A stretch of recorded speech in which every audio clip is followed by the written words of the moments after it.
You are listening to the Profitable Content Creator Podcast. This is the place where content creators come to learn how to create profitable content that positions themselves as an authority and grows their online businesses. Get ready to take your content to a whole new level with your host, Kristen Poborsky. So I had a VA for over 5 years. 5 years of history, 5 years of familiarity, 5 years of trust. And I just had to let her go. Not because she was a bad person, she wasn't. But my business, it had completely changed. And the role I needed her to fill, that had changed too.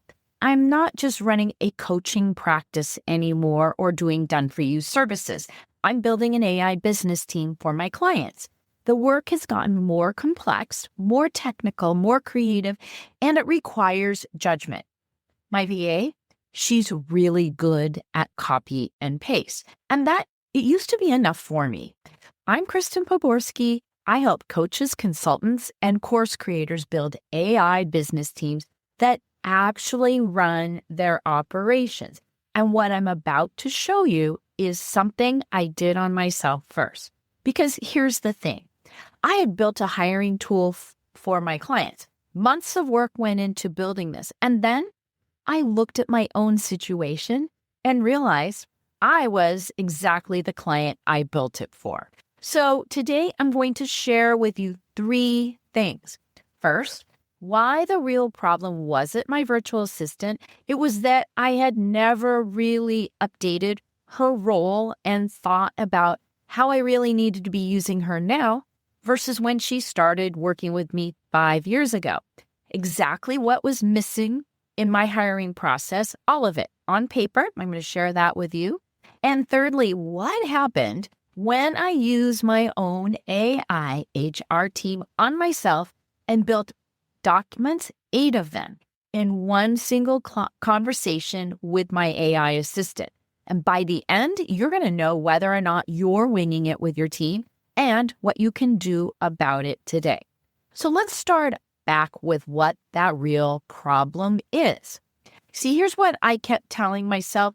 My VA, she just needs clear direction, but that wasn't it. The real issue was that she became a mismatch for where my business was going. It had grown into something completely different, and I was still trying to fit in a VA hired for one version of my business into a role that really no longer existed that I didn't need anymore. I'm building AI systems for clients, full automation, agents that handle entire workflows. That's not copy and paste work. Neither is my social media assistant, which she'd been helping me with before. That's no longer just a copy and paste. That's judgment work that I need help with now. That's someone who can learn a new tool fast, follow a process precisely, and think when the process or the AI assistant doesn't cover the situation.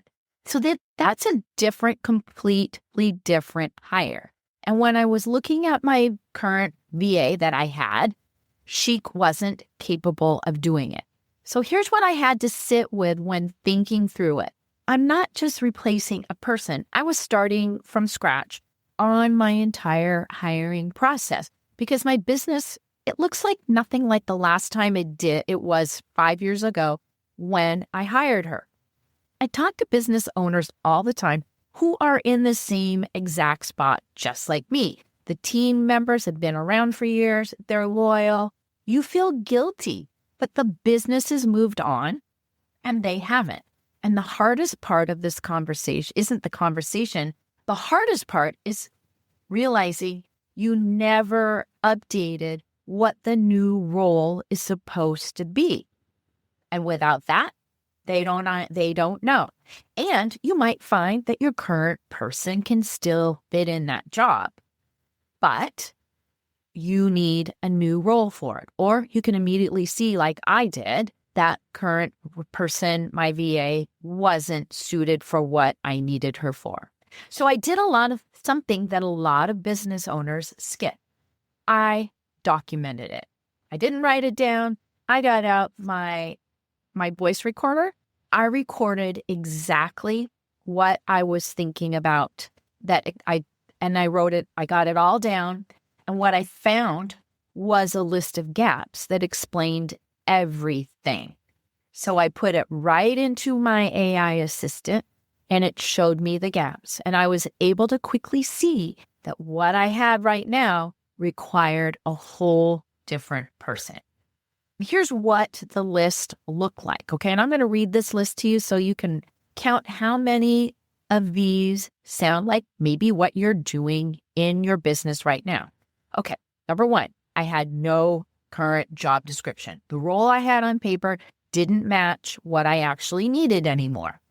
No structured interview process. Questions were improvised every single time. I had a test project, but it wasn't current to what I needed done in my whole hiring process. So I didn't really have an updated way to evaluate real work quality before someone who was already hired. No onboarding plan. New hires learn by just getting in there, following my SOPs, diving into Asana, and just doing the tasks. No performance review framework. No way to measure if they're doing a good job after that first test. The second test, 30 days, 60, 90 days. No daily playbook. I have all of the tasks all set up and running on a weekly basis, but no real playbook that tied to their job description so they could look at it. So a lot of the stuff was sitting over there in Asana. I'll document it, but not right in front of me where I could look at it.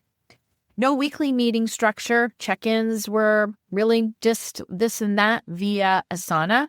Now, she was really good at that, so we didn't have to do it, but I now need more check-in and meeting structure. So I found a minimum of 7 gaps, and I had been running my team like this for the last 3 years. It's not really a people problem. I want to be clear with that. This is a systems problem. When you don't have the structures in place, even a great hire that's a good critical thinker will still struggle because they're trying to read your mind. And when it doesn't work, you blame the person. When you actually never just either built the role or updated the role when it needed to be. So, what does it actually look like to build this right? So let me show you what came out of that one conversation with my own HR hiring team. See, this is the part that I think is going to hit differently for some of you. I built this tool for other people, coaches, consultants, course creators who have never had an HR department and probably never will. And guess what? That's me.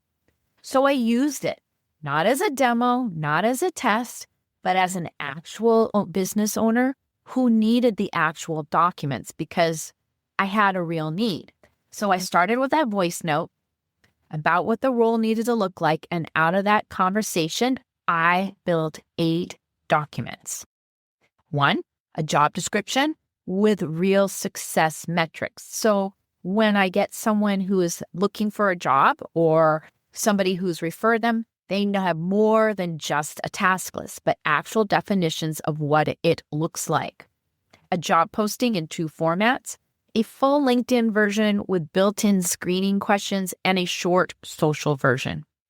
Interview question guide, 17 questions across 5 categories that are all specific to that job description. Not general ones, but specific to what I needed that VA to do. Each one with what to listen for, red flags and green flags. A paid test project with a grading rubric, 100% scoring, 100-point scoring system, instant fail criteria, and 4 deliberate errors to catch. So the decision isn't based on my gut feeling. A 30, 60, 90-day onboarding plan that I can give to them and follow myself week by week from day 1 to fully independent in the job. 3 milestone review templates so I can review and do a self-assessment, them too, at day 30, 60, 90. So it's not just me doing it. They can look at it and go, oh, I really needed this. I really needed that. A team member playbook, the permanent daily operation manual for this role, right here so I can keep it either in my Google Drive. So it's not just a bunch of tasks sitting out on Asana, but I have a copy of it and so does my assistant. A weekly check-in agenda and quarterly review template. This is the ongoing rhythm starting day one and going forward. Mine won't be this team that's running on copy and paste and crossed fingers with this system, right? See, here's what I didn't expect.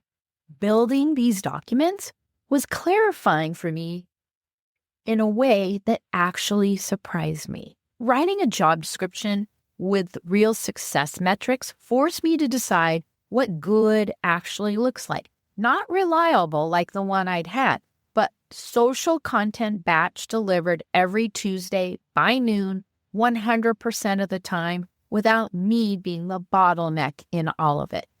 Building the grading rubric before applications came in meant that I was going to make the right hiring decision without my emotions getting involved. That's the work that stops a bad hire before it starts.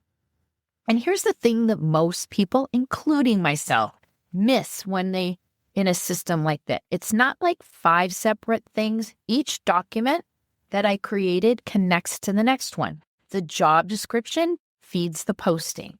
The posting feeds the interview. The interview feeds the test project, and the test project, it feeds the onboarding plan. So once it's built, I have this system that runs itself. So let's talk about where that leaves you. The real problem with most hires isn't the person. It's that the role we are looking for, we never really built it, or it's outdated. So most of us are running our teams off of instinct and hope, old systems with no real job descriptions that reflect what we actually need. No process to evaluate real work before someone is hired, and no plan to get them from point A, the day they come on board, to being fully independent. And when you're building an AI systems for clients, in my case, I can't afford to have my own operation running so dependent on me. So if this sounds like you, like where you are right now, I want to talk to you. It's not a pitch, it's just a conversation about where your operation is and what it would look like to build the systems, including an HR team that can help you hold it together. All you got to do is book an AI business game plan call. It's right down below. It's a short conversation, no pressure, and by the end of it, you will know exactly what your next move is. And if you want to see how the AI HR team works step by step, I just click AI HR and I will send over a guide and a video that will show you exactly how it works. You've been listening to the Profitable Content Creator Podcast, where content creators go to learn how to take their content creation to the next level. If you love the Profitable Content Creator Podcast, we'd love for you to subscribe, rate, and give us a review on iTunes. Until next time.